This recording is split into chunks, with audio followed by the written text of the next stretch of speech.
Growing up and taking responsibility. Until 30 or 40 years ago, what I did was totally normal. People are radical in their youth and then they stop. That was the pattern of life until the 1960s. Then it changed. In the 1960s, people stopped growing up when they reached their 20s and continued to be teenagers all their lives. Why should they grow up? The world was revolutionized in the 1960s to suit them. Everything was made fantastically easy. I preferred to grow up. I felt it was time. The abridged version of words from the at times divisive English journalist Peter Hitchens, expressed in an interview with me in January this year. At the time of recording, those exact comments didn't really resonate with me. Erroneously, perhaps, I was more focused on moving the conversation to our common position of being coronavirus lockdown skeptics. Things that go viral do tend to dominate the discourse, after all, for better or for worse. Shortly afterwards, however, I began to reflect more deeply on that particular Hitchens observation. In some respects, as a 36-year-old, single, childless, relatively free man who reaped some benefits from Celtic Tiger Ireland, it could be argued that, on the surface anyway, I'm ripe to be in that not growing up brigade. Compared to my parents, and with a lot of thanks owed to them, although I didn't think it at the time, everything was made fairly fantastically easy, at least until my mid-20s. I went from secondary school straight to university. While not exactly stress-free, it was far from a chastening experience either. After obtaining a BA degree followed by a higher diploma, I only had a few months' wait before landing a full-time broadcast journalist job. For sure, working in a busy newsroom comes with many pressures, but I couldn't say that I was learning life the hard way. It is, of course, all relative. That much is true. Whatever the case, my decision to go travelling solo around the world after a switch of radio stations didn't go the way I thought it would, led to, arguably, the first time I really had to be fully responsible for myself. I was 23.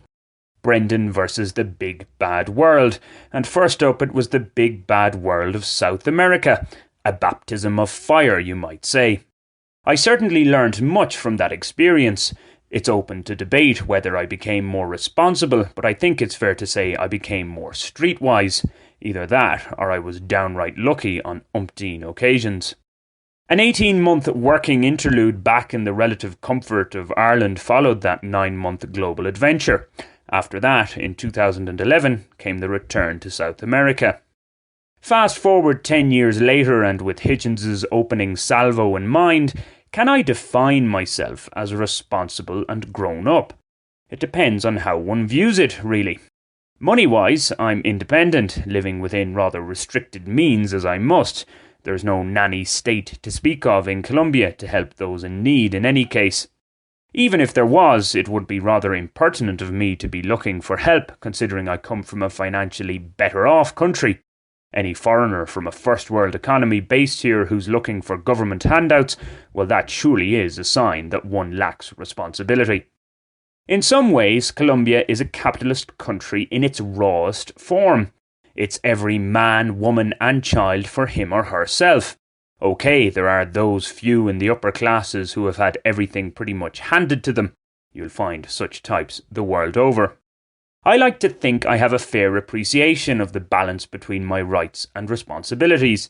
As a traditional conservative, I believe this is what Hitchens was getting at in terms of people not growing up, although he didn't explicitly say this in our interview.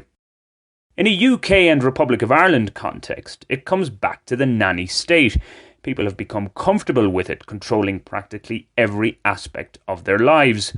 As needy and selfish grandchildren, they cry and throw the toys out of the pram each time they feel wronged.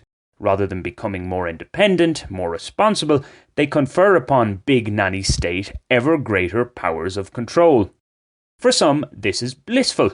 It means virtually nothing is ever their fault anymore. Everything is in the hands of big nanny state, and as long as she hands out the occasional sweet treat, all is fine. For others, the realization that their own lives have practically been outsourced to those who know best in return for an easy existence is slowly dawning. However, what was easily surrendered is proving much more difficult to take back.